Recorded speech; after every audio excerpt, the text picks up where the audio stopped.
Good evening and welcome to Creative Minds, presented by the Art Gallery of Ontario and Massey Hall in partnership with CBC Arts and Banff Centre for Arts and Creativity. We acknowledge that we are gathered today on Mississauga territory, on land that has been home to the Anishinaabe, Haudenosaunee, and Wendat through time. Please join us in welcoming the extraordinary Misha Brugger-Gossman.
sing soon.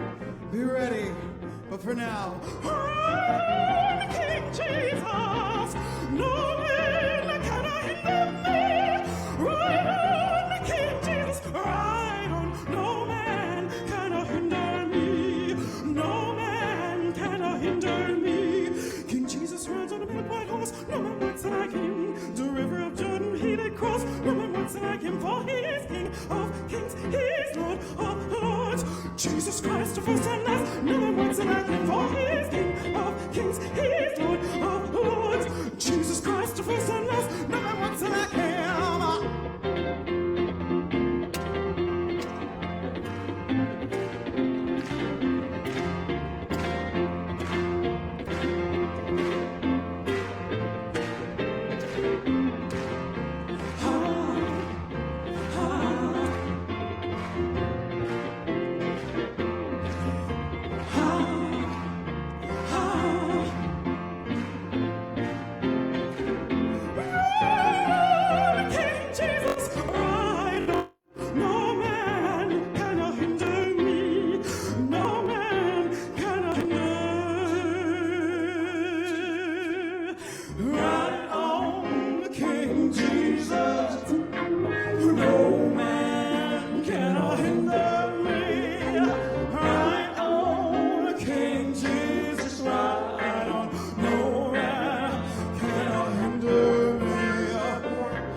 Everybody knows you're the wind beneath my wings. You don't have to show off.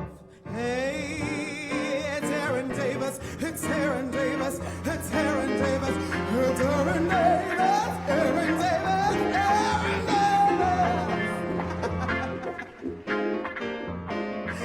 Okay, it's time. Can I please have the lights up a little bit, because we're gonna sing together. We're gonna sing together. Are you in? Can I get an amen? Can I get an amen? Amen. Amen. Amen. Amen. Okay, calm down. It's just we want to start it off right. I mean, there are hard hitters coming on stage soon. I mean, the people you really came for will soon be here. So let's sing and make them feel the power that we love for them.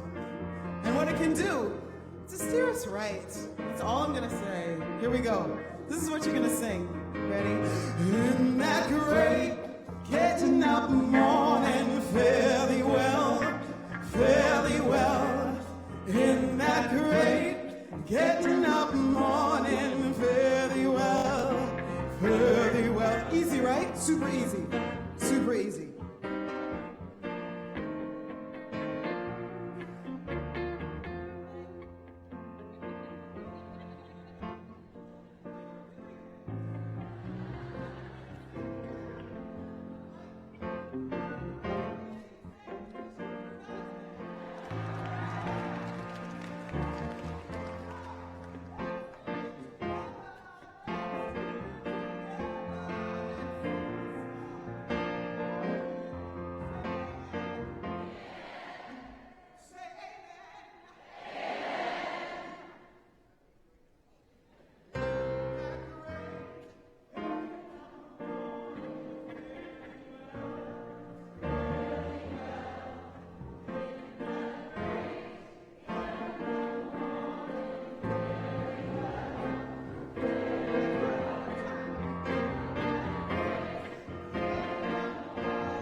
During the cultural wipeout in China in the 1950s, a baby boy spent the first year of his life in a labor camp. Punishment for his father's disruptive poetry. In the 1990s, the world would come to know that boy as Ai Weiwei, the subversive artist who put his middle finger up to the Eiffel Tower, the White House, the Pantheon. The act was simple, its effect powerful. From revealing erased identities to shining a light on the violation of basic human rights, artists share all the perspectives of our existence, the beauty and the chaos. They can change that perspective, and there can be a cost: imprisonment, censorship, ridicule, exile. But the payoff can be transformative. Tonight, 4 of Canada's largest cultural institutions have come together to begin a series of conversations about the issues that define us and how artists grapple with them. Rebecca Belmore has helped amplify the voice of Indigenous artists in Canada and beyond. Using performance art as her language, she names missing and murdered Indigenous women and calls out cultural oppression even in the art world. Deepa Mehta is a director who insists we face hard truths about female existence. Deepa Mehta struggled for 7 years to film Water, a story about the plight of poor widows in India. While shooting there, protesters threatened her life. They burned my effigy, they threw assets into the river. But Mehta persisted. Her new film, Anatomy of Violence, is making sure we hear the horrific story of a rape in India and how ordinary men can turn into monsters. Giller Prize-winning author André Alexis tells stories about very human behaviors. And in his latest novel, 15 Dogs, he reminds us to view life objectively, truthfully, compassionately, through the eyes of every living thing. I wonder, said Hermes, what it would be like if animals had human intelligence. I wonder if they'd be as unhappy as humans, Apollo answered. Buffy Sainte-Marie has carved a space for Indigenous musicians. He's the one who must decide who's to live and who's to die. She rallied at the height of the civil rights movement with her music and her intrepid spirit. She soon became a target of the White House, her songs blacklisted on American radio stations. I'm cutting my own way. She spent the last 50 years singing for human rights. The Art Gallery of Ontario, Massey Hall, CBC Arts, and the Banff Centre, with the support of Jonas and Linda Prince, present Creative Minds. Please welcome your moderator, host of CBC Radio 1's Metro Morning, Matt Galloway.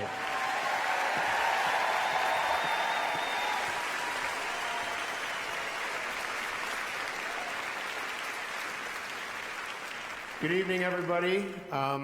Could we get another really loud round of applause for the unbelievable Misha Brugger-Gossman, Rob Pilch, and Aaron Davis? That was unreal.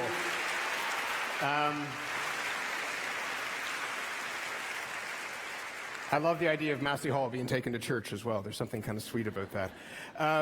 Thanks for coming. We have a sold-out house tonight, which is amazing, to talk about art and social justice and how to make this world a better place. This is, as you've heard, the launch of AGO Creative Minds. This is going to be a series that is going to run twice a year, in spring and fall, right here at the beautiful Massey Hall, and it's also seen across this country through cbc.ca/arts. There are people who are at home and in offices and wherever they happen to be watching this right now. Say hello, everybody.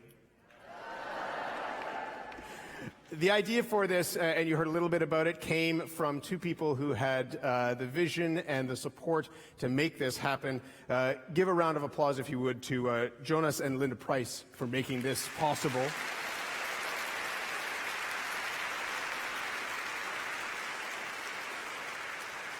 And in the best case scenario, what's going to happen on this stage tonight is four really, really brilliant people, leaders in their own fields, talking amongst themselves about how they see art as not just a mirror, but that hammer to smash the mirror and the opportunity to create real change through it. I'm going to sit in the corner and try and stay out of the way because these are big, big brains. Let's get it rolling with our guests. Please welcome, if you would, Giller Prize-winning author André Alexis.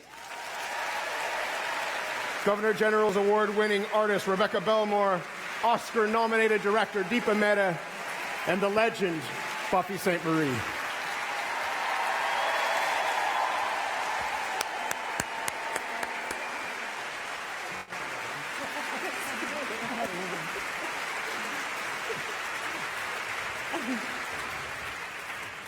No pressure after Misha Bruder-Gosman lit the stage on fire. We should set the terrain, the landscape that we're talking about. This is ostensibly about social justice, and I've spent the last many weeks, including today, running through Toronto, trying to actually figure out what social justice means to me and how we define this. André, how would you define what social justice is to you? I'm probably the worst person to ask because I have no idea. For me, I suppose it's a matter of a society promises certain things to citizens, and you want to make sure that a society is at the level of its promises. There are things that can remove you from citizenship, but so long as, questions of race, color, all of that sort of stuff don't exclude you from citizenship, then all should be, all rights and responsibilities should be accessible. So that's as far as I can really kind of go, the sense that there is one citizenship for all, and that you want to make sure that that's the case. You want to hold the government, you want to hold the country to its promises. Buffy Sainte-Marie. Oh, I had to look it up. And I did, and I liked it. I got two definitions, and I thought they were both kind of nice. Social justice, the way in which human rights are manifested in the everyday lives of people at every level of society. And then another dictionary said, justice in terms of the distribution of wealth, opportunities, and privileges, challenging injustice, and valuing diversity. And in the work that you've done, do either of those definitions fit your life's work, do you think? Do they both fit? How do they square with what it is that you have accomplished in your extraordinary career? Buffy? Oh, you're asking me? Yeah.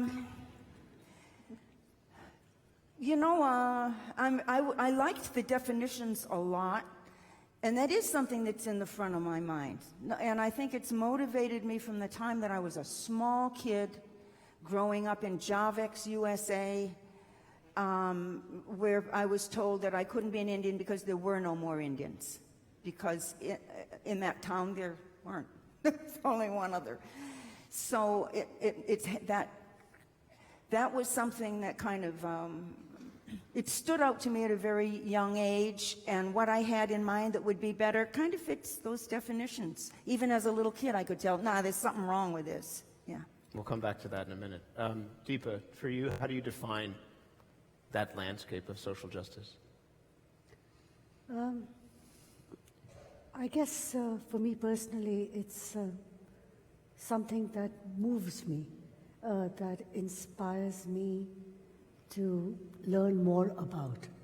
And that's usually something that's immediate, maybe something in the human condition, maybe about generally it's been about the place of women in society. It's been about what patriarchy and inequality of gender, it makes me mad. So that's what social justice means to me.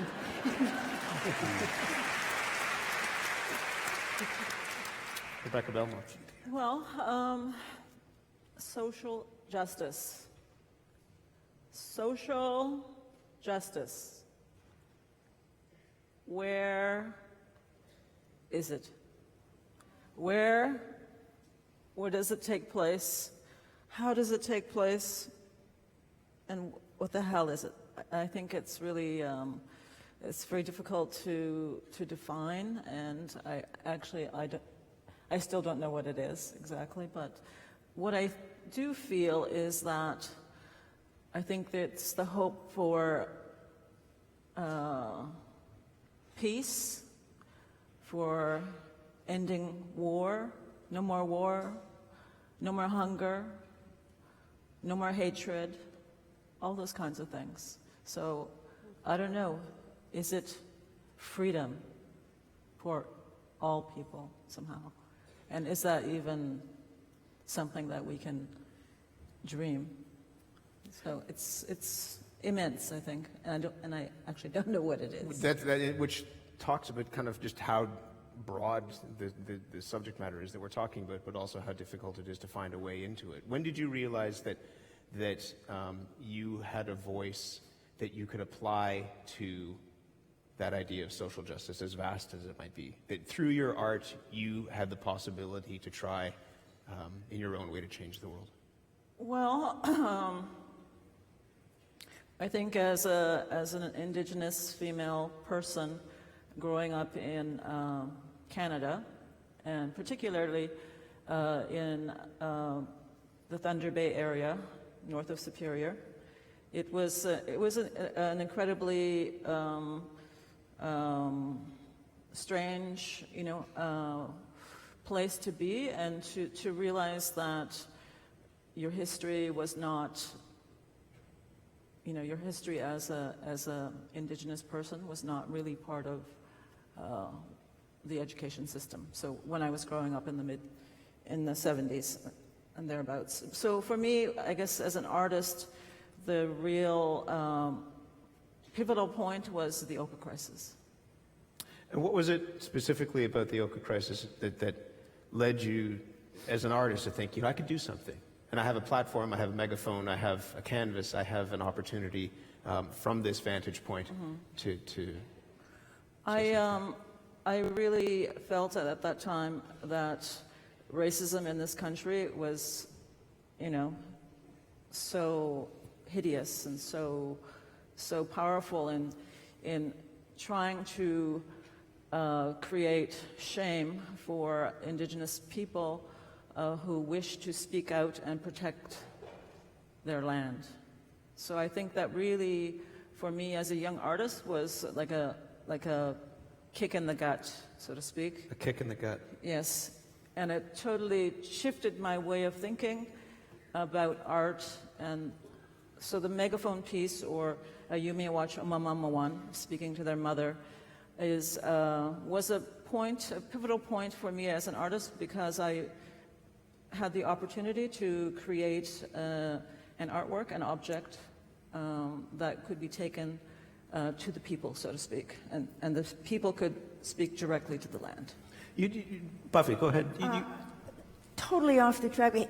André and I can't hear over here. There's just so much slapback going on in the house. Maybe Henry can help with the monitors or something. Okay. Yeah, we can't hear each other. Sorry. It's important. I wanted to just get you to pick up on what you had said, the story that you told about how, as growing up, as you said, there were no other Indians. Yes. What did that do for you in terms of launching you into the art that you are known for and the space that you occupy now? It kind of set things up for me in an interesting way that has informed my life in two ways. In the first place, I saw that something was wrong, and I've kind of spent the rest of my days either as a little kid in my imagination playing with art, or in school, hearing people say things that couldn't possibly be true, or my mom telling me that when I grew up I'd see movies and books and it wasn't necessarily so, but when I grew up, maybe I'd be able to investigate for myself and find out. That was very helpful to me.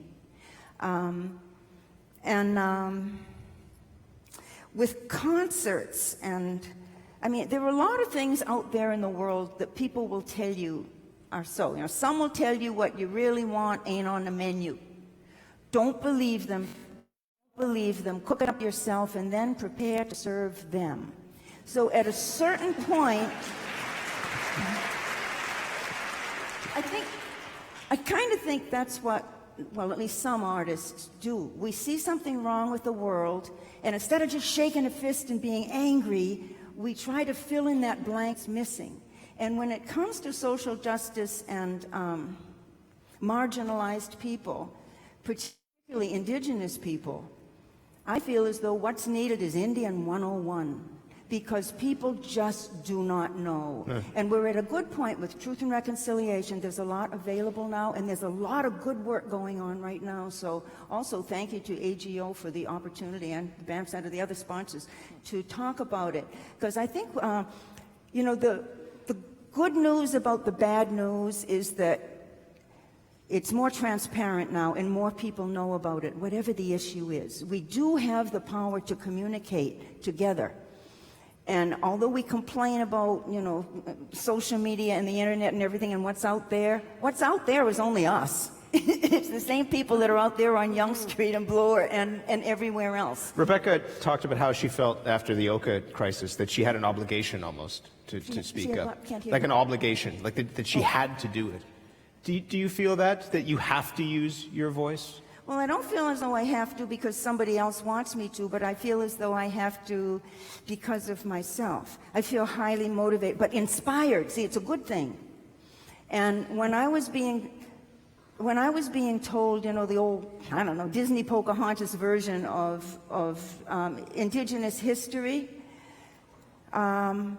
I knew it wasn't right, but what was I going to do about it? So I wrote a song over 50 years ago that was the first time, I think, that the word genocide had been applied to North America.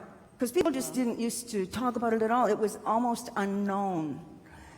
The facts were there. I mean, what was going on in the residential boarding schools, it was in the Ottawa Citizen in the 30s. Everybody knew. But since that time, everybody forgot. So artists, I think, we're among the people who can bring things to light, as in your work. We can help to spotlight an issue and to turn it into words that are not combative and that are a little bit cooked but not burned. You know, we can prepare an audience or a viewer or a listener we can put it into words that are lovely, are exciting, are moving, you know, metaphors. And I've always thought that like a 3.5-minute song or a movie or a book.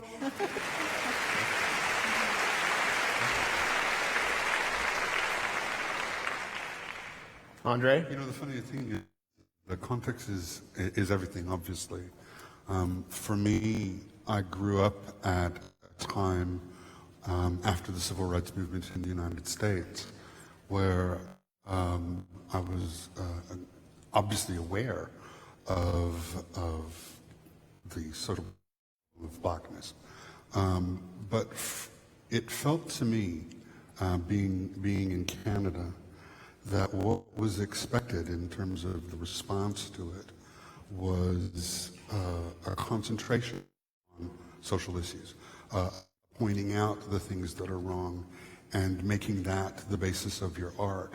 And I found extremely difficult because that's not my, it's not my predilection anyway, but it also felt incredibly strange that my white contemporaries didn't have to constantly speak about the social circumstances surrounding white, but that I had to speak about the social circumstances surrounding blackness. And so I made a choice at some point that I would avoid black subjects subjects, which is kind of a problem, because people are asking me to review black books, to talk about, you know, as a literary person, to consider what it is, to consider black subjects. And I said, well, I don't want to, because it's also possible for me to consider a whole bunch of other things. And so my sense of the political is in some ways based against what is expected of black people, or was at the time that I was growing up. What's the reaction to that? I mean, you say people come and they'll ask you for a comment, or Yes. they'll ask you for... Yes. If your books don't have, as you say, blackness in them, It's not obvious. It's certainly there because I am who I am, and I'm not ashamed, or I'm not hiding anything. It's just that it's not on the surface because I don't wish it to be that way. And I don't wish it to be that way not only for the sake of white audience, but also for the sake of black audiences as well. That there are other things that we can talk about, and it's important to talk about those things. I think one of the things that was most powerful to me is the notion of an end point. When you talk about the civil rights movement, I always wondered how black people in North America would know that they had reached a kind of point in which the world was safe for them. I think part of that for me was that we would no longer have to talk about certain things. And so I stopped talking about those things and talked about things that were beside it, just as a way of putting something else out there, so that why shouldn't a black writer talk about Greek gods or whatever it is that they want to? It's not because I'm a black writer that I have to do this specific subject. I want to bring Deepa in a moment, but just while we're on this, I mean, Black Lives Matter, for example, is the kind of thing that many black authors are asked about. What do you think about Black Lives Matter? What's your perspective on it? Do you have a say? Black Lives Matter in Toronto? Are you often? Do you support the organization? So what happens when people bring that up to you? Nobody has, Matt. That's interesting. Maybe they know you by reputation. No, actually, I had a really wonderful conversation with my daughter, and it was very much a revelation of context, because my daughter's context is completely different from mine. She's 23, and so when the topic of Black Lives Matter came up, she was really articulate in its defense.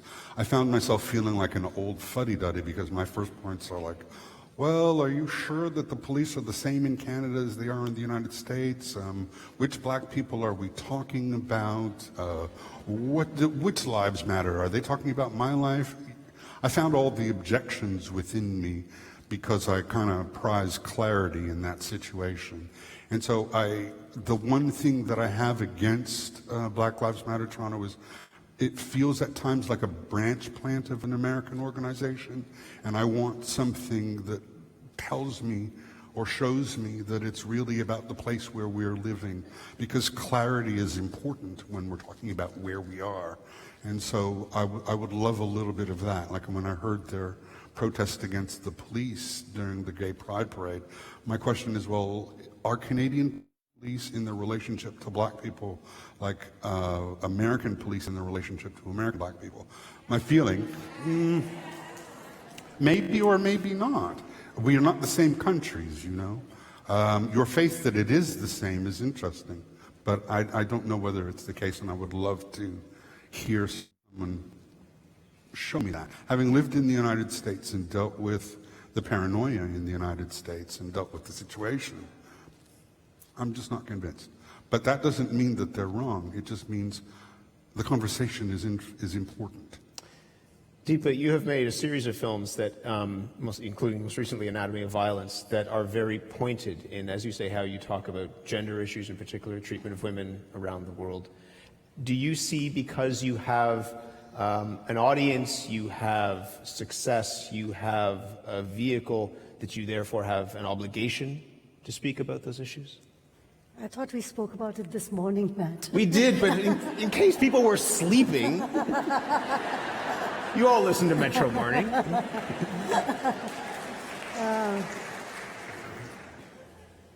So what was the question?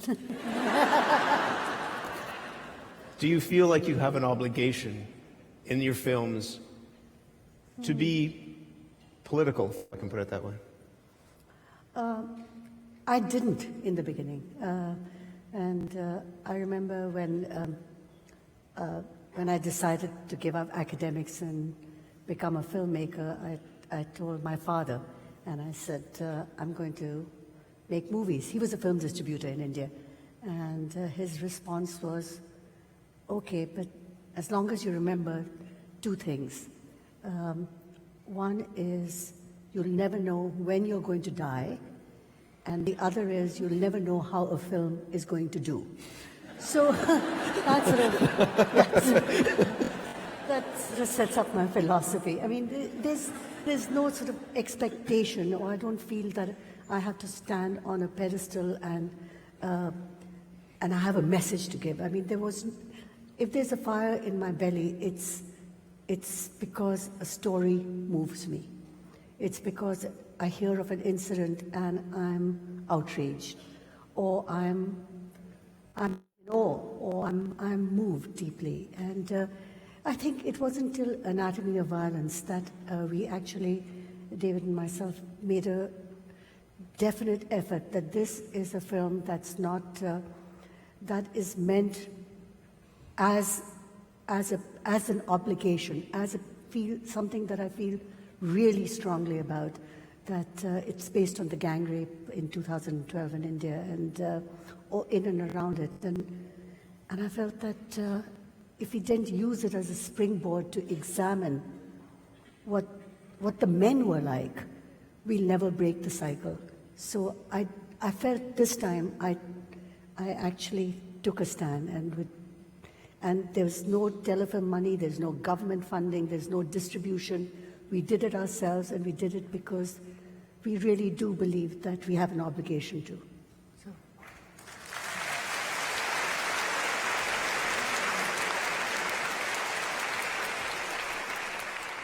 In doing that, what do you think art can do to further that conversation along that other conversations couldn't? I mean, in speaking about it and showing it on a screen, in making people, it's a very visceral film. It's the kind of film that you think about for, I mean, I've been thinking about it for 3 days since I saw it.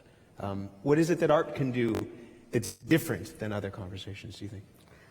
I think Buffy said it earlier. It can either hit you in the solar plexus, or it can be like seeing La La Land, and it can make you smile. You know, you have to have a reaction to it, and there's something immediate about cinema, I think, which is it's in a darkened space. Everything else is cut off. It's you and the screen, and either you go into, or you're seduced into that space, or you can reject it. So either way, it can be a start of a conversation.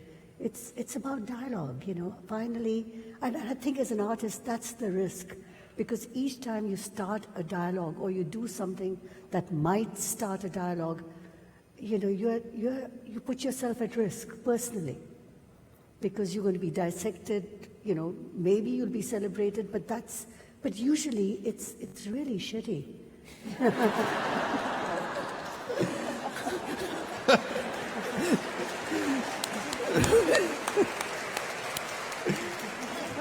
Before you started laughing, Rebecca, you were nodding. You agree with my... It's really shitty. And can it start a dialogue? Can it do something unique and different and powerful? I believe so. Otherwise, I wouldn't be continuing to make art. So I think it does, to be an artist, to make art, and to put art out there in the world is a risky business. And it can be, extremely rewarding and make you feel good about yourself and make you feel like a human being. But sometimes it can make you feel like the world doesn't care that much about the arts. So I think of course all you people here care about the arts and love the arts, but I think there's a whole, it's the whole issue of like, there is so much work to be done in the arts. I think we've come to a place where we need to somehow, waiting for things to bust open again in the arts. I think we're kind of somehow, even though we think we're doing well and being very inclusive, I think somehow at the same time it's becoming very complex and shutting down. What do you mean by that? I mean, I don't really know what I mean. No, you do. Yes, you do. Because you said it. In your own it. experience. What does it feel like? It feels like maybe the institutions that we build and create are too somehow strange and cold and afraid of loosening up and embracing new ideas and new ways of working things. It becomes, too much about taking care of the old stuff or protecting something instead of looking forward into the future and thinking about the real problems that we face in the world in terms of our own bodies, the body of the planet itself, and all of the shit that we do to everything in this world is, for me, what really disturbs me in the night. So I just think there really has to be, we just have to shake ourselves, give ourselves a good shake and try to figure out how to move forward into the future. Give me, in the audience, an example of one of your works that did that for you, that was that point of shaking yourself, but also hopefully going out into the world and grabbing people by the lapels and saying, pay attention. Well, when I went to Venice and threw blood onto the screen, which you saw here tonight, and by projecting this tossing of blood through the camera onto a water screen, like a screen of water, which became the projection screen, I was just trying to communicate, I guess, this idea of how, as human beings, we need water. We need water. We need lots of water. Clean water. Clean water. Running water. Running water. And I think that's really the big problem of the future. Never mind this oil business. So I think that's what frightens me. And so that's what, when I went to this international, Venice Biennale and got to throw blood on the world and turn it into water, that was magic. So for me, just trying to figure out how to articulate and address the huge, massive problems that we face as human beings. André, while you may not do it in your own art at that larger level, I mean, it's done in the individual, in the characters perhaps, is there art that has affected you that is as pointed and direct as what we've heard about from Deepa? That has affected me politically, or and personally, or all of that. I mean, personally and politically. I read, and maybe I shouldn't have read, when I was very young, an article by Carlos Fuentes, in which he argued that for him, literature was essentially aesthetic, which didn't mean that he didn't care about social things, but that social and political content was stuff that he reserved for essays. And so he spoke about his passionate things being done through nonfiction, and the other world, the world of the imagination, being done through literature. And I took that in and maybe had a strong dividing line between the two ideas within my work. I think that was wrong. I think there's an idea of the witness that can be done as aesthetically as anything else. I think of the work of Anna Akhmatova, who is looking, and in her looking, her way of looking, is doing something that is necessarily political because of the time and the place. So I think I sort of went off on an interesting tangent, but one that I'm coming to re-examine as I've gotten older. The political work, the work that has moved me as politics, has always been incredibly playful at the same time. So when I read Animal Farm or 1984. I'm interacting with characterization, I'm interacting with the imagination and situation in a way that's deep and very, very compelling. There's also an interesting example in my life with The Invisible Man by Ralph Ellison, which is a work that is a work of witnessing, but he himself was anti-message. He was very much in terms of the aesthetic and almost rejected a certain approach. Is that because there's something different about literature than the 3.5-minute song that Buffy talked about, that the films or the art? That... We necessarily have to deal with the political differently, because if you're reading one of my novels, you're going to be with me for 10 hours, 12 hours. That's a lot of time for you to invest in someone who, in the interest of being clear, because I think the political does need clarity, in the interest of being clear, is going to repeat himself over and again. In 3 minutes, you don't have to repeat yourself. You can get straight to the heart of it and then leave. But I've got to create the campfire, the camp, the marshmallows, and keep you there. And part of the way of doing that is obviously not poking you in the eye every second page. I mean, people complain if I describe 50 pages on a character. You know, I've said in page 10, he has blue eyes. Page 50, he has blue eyes. Well, why are you telling me this? You already told me on page 10. So with messages, you have to be incredibly playful. And I've met artists that have, and I wish that I was one, I've met artists who are able to take the political and turn it into a form of play, which is to invite the audience into the political arena and not tell them, but allow them to interact with the work in a way that is essentially joyful, even if the message is not joyful. And I think that's something that I could spend the rest of my life trying to do.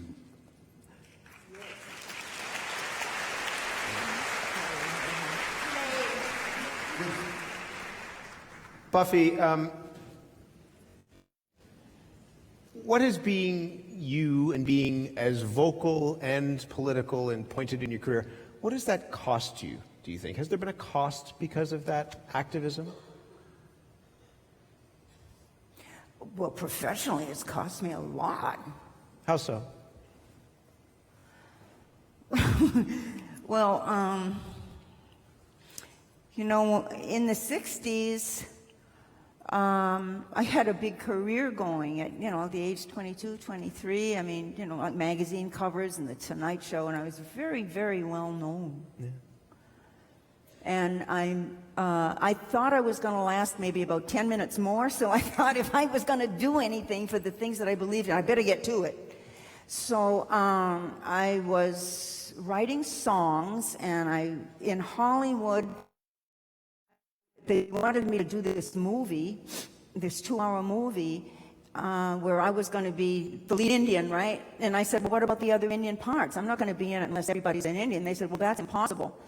And I said, no, it's not impossible, and you're not going to get me unless we do it like this. And so I partnered with Jay Silverheels from Six Nations, and he's famous for playing Tonto, all the Lone Rangers, the movies, the radio, etc.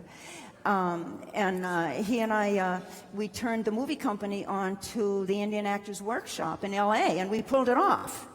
So I had a whole stack of things. I had songs, I had comments. Harry Belafonte invited me onto The Tonight Show, and I sang, I think it was Now That the Buffalo's Gone, probably, you know, real hard-hitting issues song about something that was going on at the time. So I had a whole stack of things that I was saying, and my audience was went from being students to being everybody. And all of a sudden I had no career in the U.S. And I just thought singers come and singers go, you know. And I was still having a lot of fun in the rest of the world and, you know, big-time concerts and all, but I would show up in the U.S. and audiences would tell me, we can't get your records anymore, and nothing was played on the radio anymore. And then one day I came to Canada for an interview, and the interviewer started off, now this is 20 years after the fact, at least 20 years. The interviewer started off by saying, I'm going to start this interview by apologizing you for having gone along with this letter from Lyndon Johnson's White House, commending me for having not played your music, which deserved to be suppressed. So there were a whole lot of us who were in Eartha Kitt. Remember Eartha Kitt? Yeah. Taj Mahal. I mean, all of a sudden, some of us, not the ones who had big fancy managers with a lot of clout, but those of us who had big fancy mouths with a lot of ideas.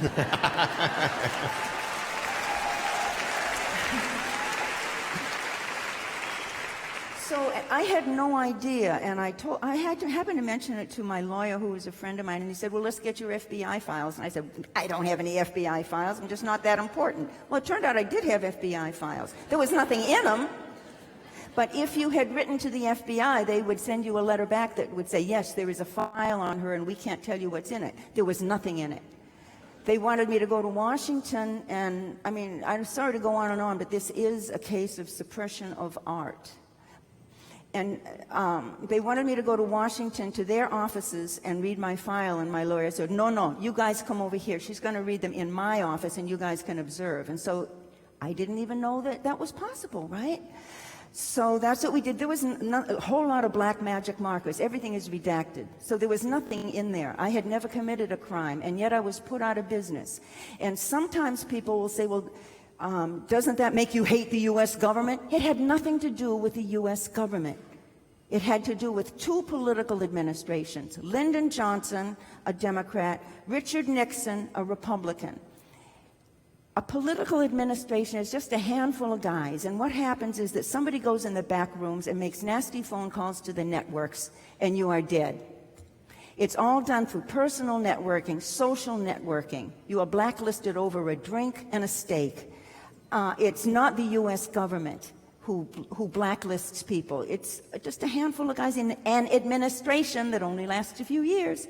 So, is there any part of you that, not regrets, but knowing where you were and then knowing what happened, do you ever think, if I hadn't have done this, if I hadn't have spoken out, the track would have been very different? I don't regret that I wrote the songs that I did and, did the things that I did, because they were very intentional and meaningful. And it did change things for a lot of people. I was out to give people, I didn't grow up hating white people at all. I've never been a singer from the point of view of racist or something. It's not the same. I thought that if I could come as a singer and give white audiences, because it was mostly white people, something different, something new, tell them something, give them some knowledge. I thought that they might make a difference, and they did. So no, I don't regret it. But I am heartbroken about it, that I was gagged for my own generation, because I think together we could have done so much more than any of us were allowed to do, if that message had gotten through. Have you ever, Rebecca, have you ever faced blowback for creating art based on everything that you talked about who you are, about how you react to situations? Rumor has it that, I have suffered. But that sounds intriguing. But I don't really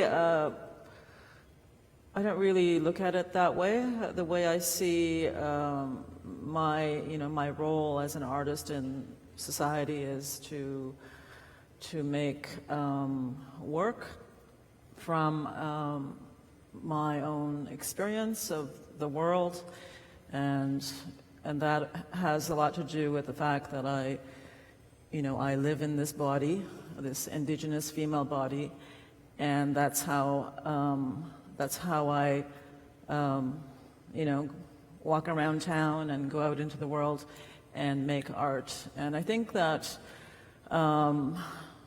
what maybe bugs me, what pisses me off sometimes, is the fact that people, it's the whole thing of, to be indigenous or not, to label yourself indigenous or not indigenous, and all the problems that creates, all the dialogue that creates. Didn't this come up in school, when you were in school? Yeah, I ran away from school because they thought being an Indian might not work for contemporary art making. So. What do you mean? Someone actually said to me, Do you think your Indianness will get in the way of your making art? So that troubled me. To say the least. It troubled me. So I thought, well, let's get the hell out of this school.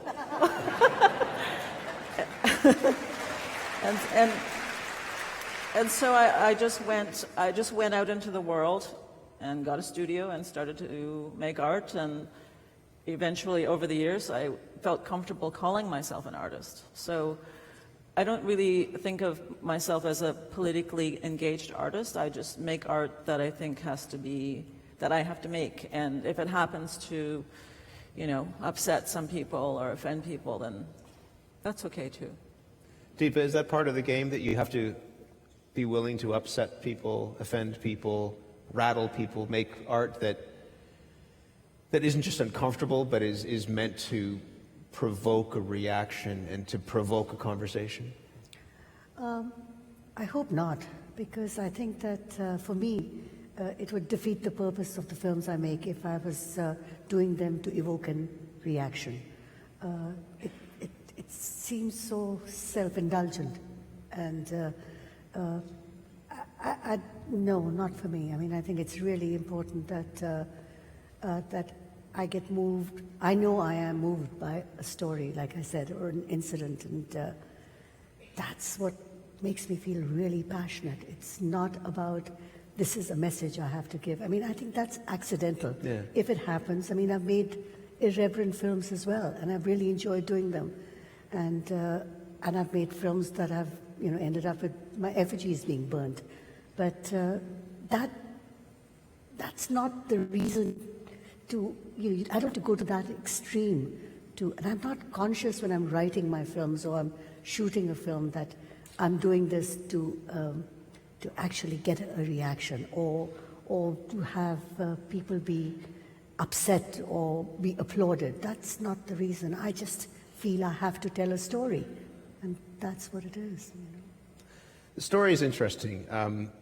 We are as a nation, getting set to celebrate a 150th anniversary, and people will tell stories about what Canada is and what they think Canada is and what the narrative of Canada is. Gord Downie, who in his final Tragically Hip concert, very outspoken, direct to the Prime Minister, who's standing in the room with him, saying, address the crisis of First Nations in Canada, has created an entire album that is about Chani Wenjack, who escaped the residential school. In the context of that, one of the things he said was, we are not the country we think we are. So as we are getting set, and I'll start with Andre, because you talked initially about the responsibility of a nation to be respectful and support the idea of citizenship for all its citizens. As we get set for this 150th anniversary, what's the story that we should be telling? And what's the story that artists should be telling? What's the story that artists should be telling? Yeah. I don't know that there is a should there. Each one has an inner necessity and a particular place that they come from, and that determines the should. You can't really dictate what an artist at 150 years in the life of the country will do. For me, one of the things that I take as the most positive, given my time in Canada, is that I feel I am part of a generation, maybe the generation before, and certainly the generation that are coming now, that are defining the terms where you first would look at the country. The country's being made. It's like we're walking over a bridge and building it at the same time. And so it's one of the advantages of being in a fairly young country that one feels when is in on the ground floor. And that, after us, if we've been successful, people will be able to use the tools that we've left, the visions, the imagination, the ideas. But as to, what that will look like, don't know. Rebecca, much of your art, people have characterized it as being in dialogue and conversation with Canada. Yeah. What is the story you think we're going to celebrate, and what's the story perhaps we should be celebrating? That's a good question. I think that, I hope that a lot of art will be made to celebrate or to at least ponder or think about what is Canada, what is Canada, what was Canada, and maybe what can Canada become. Are you confident that that will happen? You said earlier that you had concerns around institutions and a cloak or, you know, a handle that the institutions seem to be operating under. Well, hopefully there's, I hear there's, you know, a big chunk of change being thrown around out there. And I'm not sure where it's being thrown or who it's being captured by.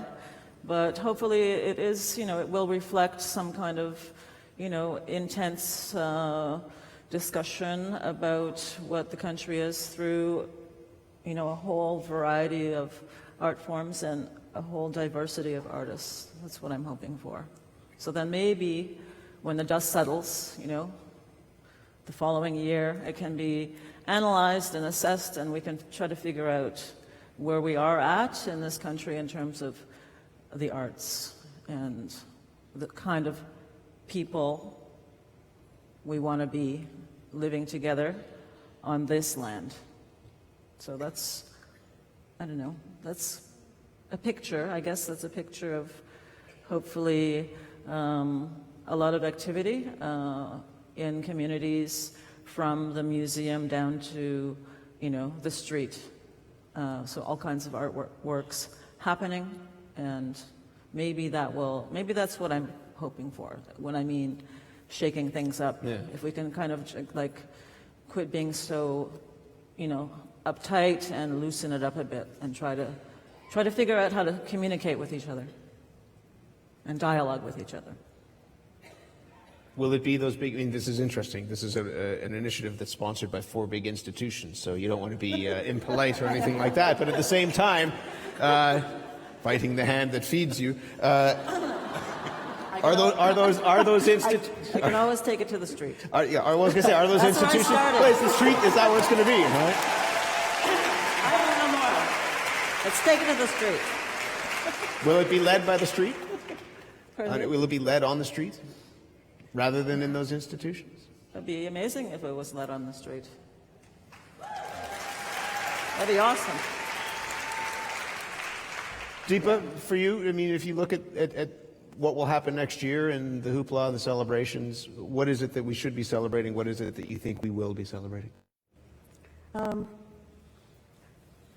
I'd love us to really put our money where our mouth is and actually celebrate diversity.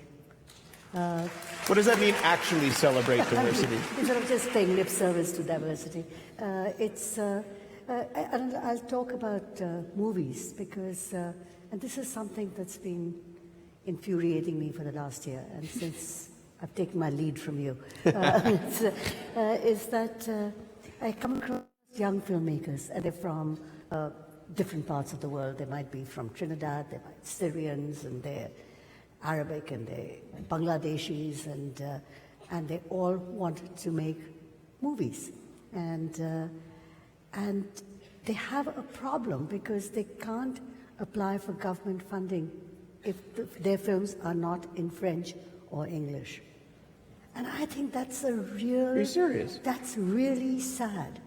Because if, like I said, if we are a diverse country, if we do believe in multiculturalism, why don't our government policies reflect that?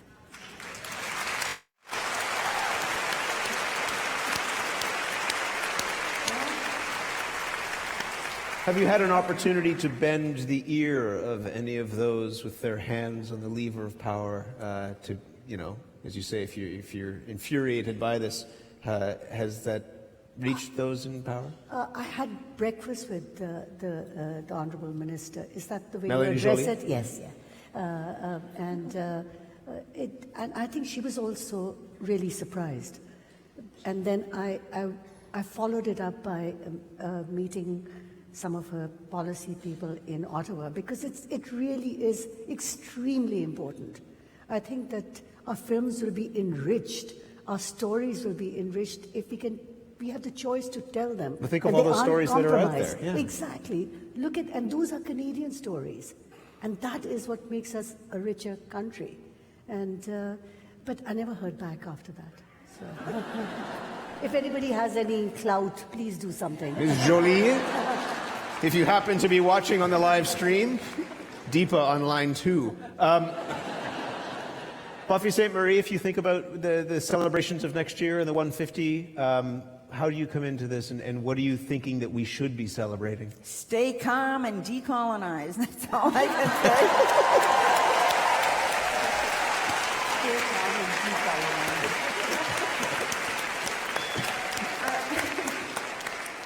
No, I really think, we've got it all, but we don't know it, Our diversity it's spectacular. It's delicious. There's everything good about it. But we're still kind of scared of each other and, I don't know. And I think that's just kind of old-fashioned thinking. And I think we should have more courage. There's a metaphor that I used to use with Aboriginal teachers and non-Aboriginal teachers in my Cradle Board teaching project. And because it was funny, when we were trying to set it up, the Aboriginal teachers were all very hesitant. They were saying, I'm sorry, I just don't know enough about my people. I don't feel qualified. And the non-Aboriginal teachers would say, I feel so guilty, I'm sorry, I just don't know enough to feel qualified to participate. So there was obviously a huge lack of knowledge when it came to Aboriginal everything. And we found that mainstream teachers, they lacked enriching, accurate materials about Aboriginal people. And Aboriginal people, we all suffer from the same lack of materials. I don't know an Aboriginal person who doesn't have a hole right where they ought to have self-esteem. Because although the information is available, nobody has really pulled it together. And so we use this metaphor. We'd ask the kids, we'd say, okay, now, this works anywhere in the world, but you have people and they're out on the plains or the prairies or somewhere, and they have a bag, and they're bending over and they pick up things, they put it in the bag, they pick something up, put it in the bag, and we ask the kids, well, what are they picking up? And the kids will say rocks or wood, food, flowers or something. But no, what they're picking up is buffalo chips, right? And we tell them, yeah, that's manure, right? No, but it's dried buffalo chips. So if you do that, see, this is in answer to the question about guilt on one hand and bitterness on the other hand. Because some people will tell you to flush that away. No, it's no good. But we were telling them, no, you treat it like those buffalo chips. You take them back to your community, dried, not wet. And you can do the things that only human beings can do. You can make fire. If you can make fire, you extend the light. You create warmth. You create community around a fire. Or you can take those dried buffalo chips and you can plant something brand new. You can use them on the garden as fertilizer to plant something brand new, which art does. But you don't smear it on your forehead while it's wet as your badge of identity. Oh, I'm so guilty, I'm so bitter. No, you don't do that. You let it dry out. So the metaphor really has to do with emotion. See? But the way that it connects with our being afraid of each other or shy of each other or afraid we're going to say, oh, I'm sorry, I called you an Indian instead of an Aboriginal, or is it First Nations? I mean, we don't want to insult each other, so we're very careful and we kind of hold back from enjoying one another's culture. But I don't know, for me, Canada is about our diversity. I mean, not just the diversity that whatever I have in me represents, but everybody's. I mean, I think it's really cool, and I think that's the thing that artists and art can do. We can kind of, I don't know, we can deliver painful subjects that are usually wrapped in emotion. We can rewrap them in something else that makes it a little bit easier to handle and help people to stay calm and decolonize, yeah. Because Canada really is a real country. We're not just England Junior, We're not just Europe Junior. We're not. We're a real country. It's good to know.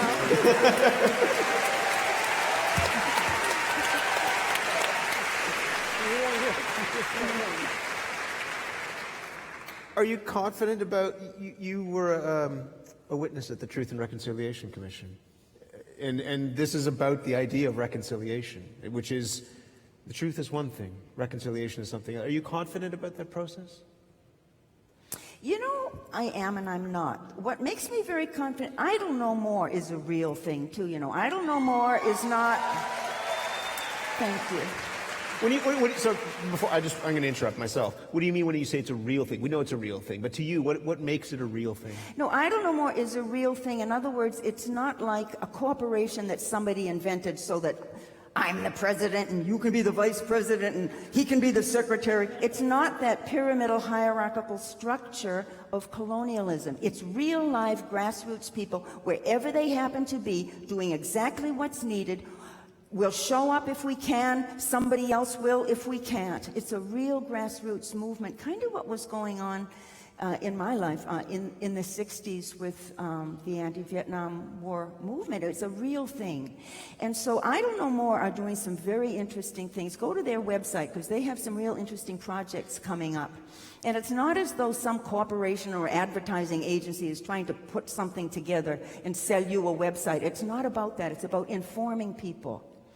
And I know my Cradle Board teaching project, we would like to work with Idle No More in taking these sometimes very painful emotional issues, and we want to put them, Cradle Board wants to put them into child-friendly versions. Because how do you explain to, 10-year-olds some of the terrible tragedies that are going on in Indian country, like missing and murdered women, land grabs, and how do you explain what's going on at Standing Rock now to 8-year-olds or 12-year-olds or 17-year-olds? Because all we get is kind of corporate news feeds, which may or not be accurate or convenient to read. So if we use the Idle No More,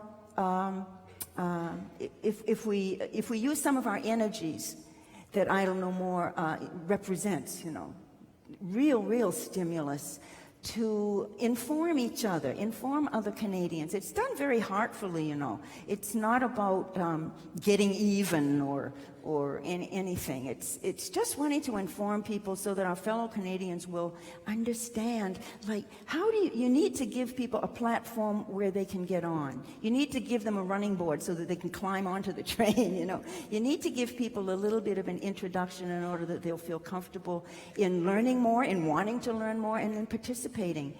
And that's what gives you the optimism for the future? As somebody who has this is in many ways your life's work. That's what gives you the optimism, is what you see, the real thing, the grassroots level energy and excitement of Idle No More. Well, not only that. Yeah. Not only that. That's kind of a very, very hip vehicle right now. It truly is. And it's across Canada. No, but there's more to it than that, because I work with universities a lot, and I see universities, when you see some wonderful teacher in her senior years who suddenly realized that she has spent her entire life regurgitating lies that she didn't even know because nobody told her, And when you see people not really understanding the residential schools, a lot of people, it's such a tragedy that we almost don't want to talk about it. It wasn't just, isn't it terrible they cut their hair and wouldn't let them speak their language? Isn't that awful? No, there were electric chairs involved. There were cattle prods involved. There was torture involved here in Canada for little children. And not just 1,000 kids. How about 150,000 kids? This is a huge thing that we need to work out together. We need other Canadians.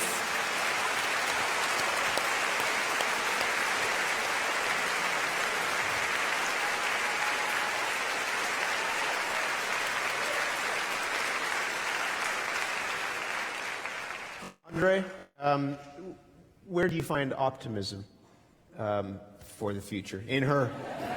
Yeah. Fair enough.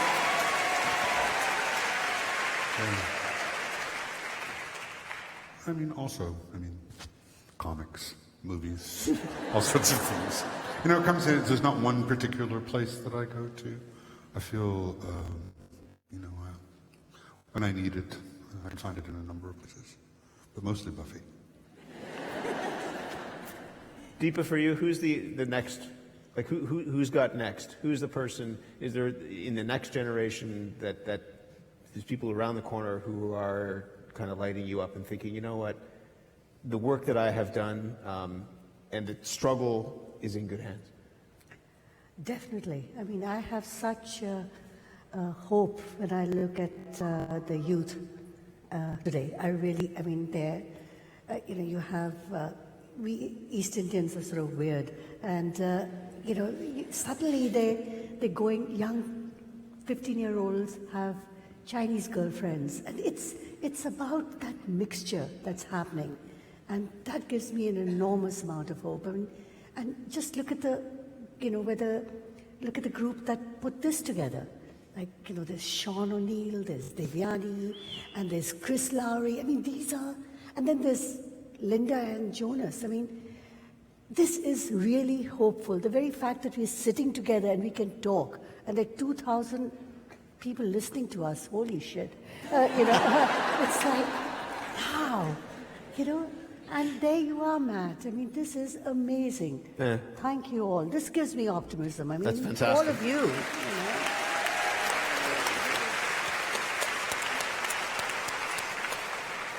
Last word to you, Rebecca. I mean, if you think of... Yeah, I'd just like to relate something that I saw on the computer.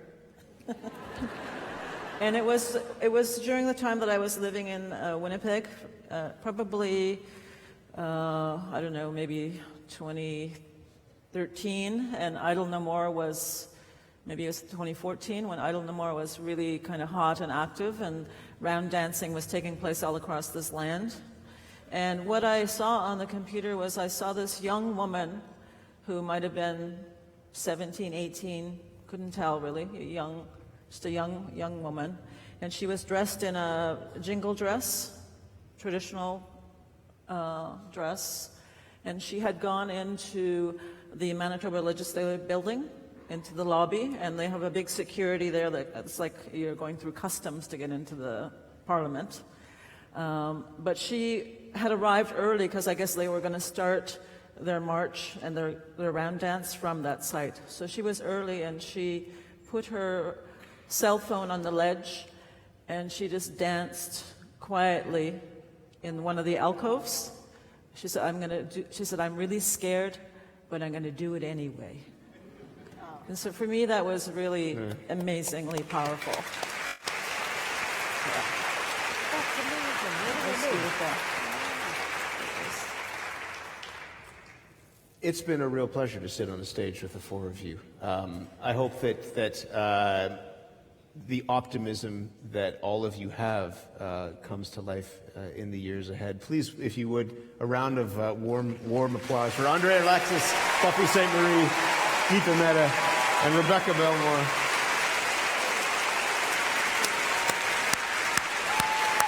Art is powerful, and this is a great example of it. I want to say thanks as well before we go just quickly to Misha Brugger-Gossman, Rob Pilch, and Aaron Davis, who just killed it on this stage. Thanks as well to the Art Gallery of Ontario, Massey Hall, CBC Arts, and the Banff Centre for creating this platform. The next edition of this great series of conversations is in the spring of 2017. You'll hear more about that later on this year. My name's Matt Galloway. Thanks for being here. Have yourself a great night. Thank you very much. Wonderful. Thank you.